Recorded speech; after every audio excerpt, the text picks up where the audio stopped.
Samantala, ang itinuturong sanhi ng malakas na hagupit sa bansa ay ang climate change. Kaya naman maraming grupo ang nagsusulong ng kampanya upang labanan ang epekto nito. Narito ang aming panayam sa isang climate change activist. Isang malaking hamon po sa mundo natin ngayon at maging sa ating bansa ang climate change, kung saan ang Pilipinas ang nangunguna sa mga masamang epekto nito. Kaya po naman dapat natin pag-usapan ngayong umaga kung ano yung mga ginagawa ng ating pamahalaan at ng mga kaugnay na ahensya upang labanan ang climate change. Makakasama po natin dito sa PTV News Center ngayong umaga si Dr. Boy Lasaga, Chairman ng Committee on Climate Change Philippine Medical Association. Doc, magandang umaga po sa inyo. Magandang umaga kasamang Audrey at 10 ng inyong mga tagapanood dito sa inyong magandang programa. Yes, sir.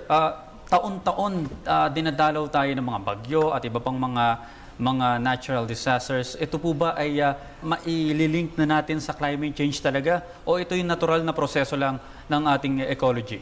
Alam mo, base sa siyensya, ito ay talagang pagsisimula na ng climate change na hindi problema lamang ng ating bansa, kundi ng buong mundo.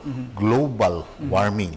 Ang isa sa pinakamagandang tatalakayin natin ngayon sapagkat hindi natin masyadong binibigyan ng tuon ang atin o pansin ang posibilidad na magagawa na maibsan natin itong dilubyo na ito. Alam mo, Doc, maging dito sa studio mukhang nakakaranas tayo ng climate change. Medyo pinapawisan ka na. Oo nga, medyo mainit na. Talagang mainit na rin. Sir, ito po. Ano po ba ang ginagawa ngayon ng Philippine Medical Association, particularly ng Committee on Climate Change, para sa mga programang maiibsan itong epekto nitong climate change? Bago ang lahat, nais kong iparating sa inyong tagapakinig, sa inyong tagapanood, na ito ay diniskus ko na rin sa ibang istasyon at sa mga radyo at ibinigay ko sa kanila kung ano at bakit nagkakameron ng global warming or climate change. Diniscuss ko roon ang masamang epekto sa kalusugan ng mga tao na talagang umaatake ngayon. Ang number one killer natin ngayon ay ang diseases of the heart, diseases of the cardiovascular system, carcinoma, due to pollution, at carcinoma or cancer, malignancy, number 3 na. At may posibilidad daw managing number 1 pa to. And lastly, the chronic respiratory diseases, acute and chronic. At ito ay maidadahilan dahil sa pagbabago ng panahon. Ano ba itong climate change? Ito ay pagtaas ng temperatura ng ating kalawakan, ng ating mundo, ng ating ginagalawan, ng ating kaisa-isang planet Earth. Gawa ng emisyon, maraming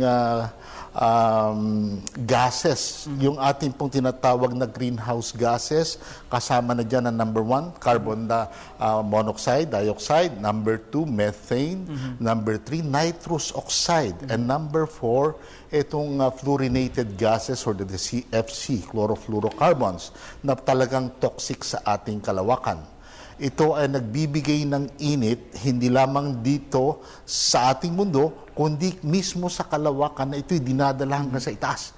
Now, maring itanong mo sa akin, ano ang mga solusyon natin o programa? Epekto muna nito. Ang pinakamatinding epekto na dapat natin talagang inuulit ko, i-address natin itong particular problem na ito. Isang malaking magandang panawagan, hindi lamang sa inyong istasyon, sa tagapakinig dito, tagapanood, kundi sa Pilipinas, sa buong mundo, na tayo ay talagang dapat kumilos. Itong polusyon ng karbono ito ay maaring mapunta sa isang malakas na bagyo na naranasan natin kailan lamang, kamakailan, at ito ay pwede rin magbigay ng baha.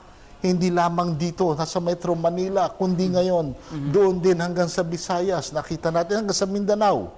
Ay ikalawa, tapos dito, susunod dito, ang minsan, pag hindi natin ninawa sa ibang bansa, hurricane, at pagkatapos naman tagtuyo or drought.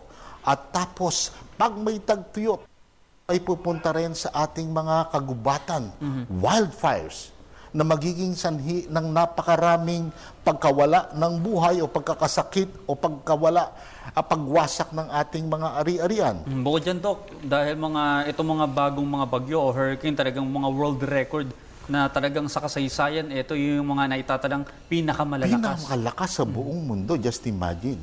Ikalawa, itong greenhouse gases na ito, ano ang epekto nito? Pag ito ay dumami, ito ay magkakameron ng isang napakatinding init na magiging sanhi ng heat waves and finally heat strokes na naranasan na natin nung kamakailan. At ito ay inaatake kalimitan ng mga matatanda, nagkakameron ng pulmonya, nagkakameron ng septicemia, namamatay. At hindi lamang ang mahihirap, pero partikular, lalo na rin ang mga mayayaman. At ikatlo, itong ground level ozone na sinasabi natin na ito ay nasa kalawakan, na smog or smut, ito ay magti-trigger ng mga airborne allergies at dadami ang hika, mapupunan na naman ang emergency room, hika dito, hika doon, bata, matanda. Napakaraming negatibong epekto ito sa ating pamayanan, sa ating mundo. Pero, Doc, bago tayo dumating doon sa mga programa ng pamahalaan, bilang karaniwang mamamayan, ano po ba yung talagang pinaka-basic na magagawa natin para maibsan to, makatulong na maibsan climate change? Well, ito po ay isang napakagandang katanungan at gusto kong ipaalam at ipabatid sa buong Pilipino at sa mga nakakaintindi ng Tagalog na mga foreigners. Ang number one problem po natin yung 80% mobile vehicle pollution na dapat i-address natin ng ating ahensya.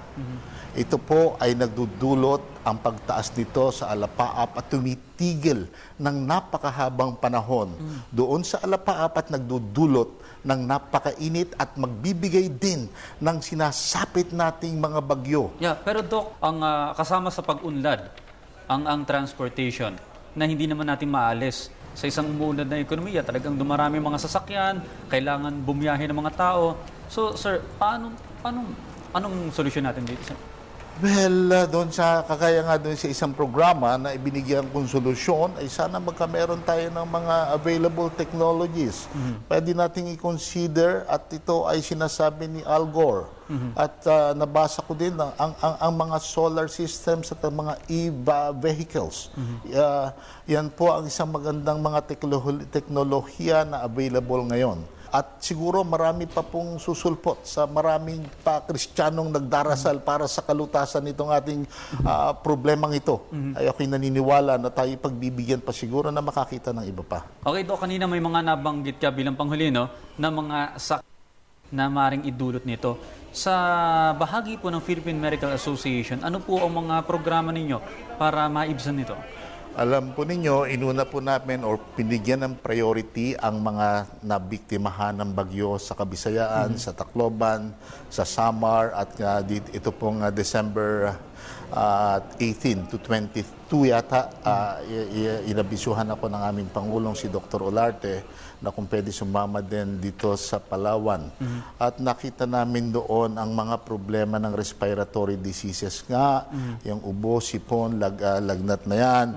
At pag hindi pa nagamot yan, dahil sa nawawala na rin ng pagkain ng nutrisyon na apektuhan, nagkakameron ng TB na rin at tuberculosis. Ano? At ang waterborne diseases, ako'y nagpapasalamat na nga lamang at nawala-wala yung mga baha sa ngayon, pero yun po ay naging problema ng una, yung dengue, diarrhea, ano pa ba, yung mga typhoid fever na yan, leptospirosis. So, Doc, linawin ko lang, meron pinadalang contingent ang Yes, PMA. several groups na ang And then, nagpunta doon. you're planning to go to Palawan again Again, etong on December 18 to 22. Oo, mag-medical mission. May medical mission. And then, magpapatuloy po ito hanggang sa susunod taon. Hindi namin tatantanan yan. Kahihibsan niya As mga long ganyan. as kailangan ng ating mga kababayan. Yes. Any other thing na kailangan asahan ng mga kababayan nating nanonood ngayon? Philippine Medical Association? Well, sana po naman ang main problem natin ay ating i-address ang air pollution.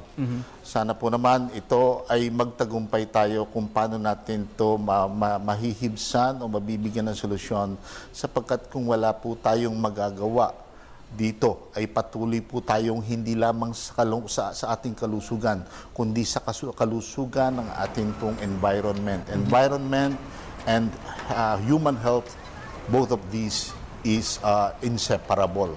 So gusto ko pong bigyan ng diin ito at gusto ko pong yung famous proverb ng isang Aprikano na sinabi niya, at even si US Vice President Al Gore, former Vice President, sinabi niya rin ito, no? If you want to go quickly, go alone. If you want to go far and fast, go together. So, Audrey, may I invite you to hold our hand, go quickly together, and address this climate change problem and air pollution. Okay, Doc. Alam nyo, kagaya nga ng mga sinabi ninyo, talagang hindi kaya ng gobyerno lamang na solusyonan ito. Kailangan ng partisipasyon ng community at ng mga bawat Pilipino. To address Definitely. Hindi climate natin change. kayang Tayo-tayo lang. tayo, ako lang, ikaw lang, tayong dalawa magsisimula. No, dapat lahat tayo, particularly the national leaders. At pinakamagandang means para ipakita natin ang nationalism, ang patriotism. Magsisimula Magkapit-bisig sa tayo. bawat isa. Yes. Okay, maraming salamat po sa lahat ng impormasyon na ibinahagi niyo sa amin ngayong umagang ito. Nakapanayan po natin kaugnay sa climate change si Dr. Boy Lasaga, Chairman ng Committee on Climate Change, Philippine Medical Association. Maraming salamat.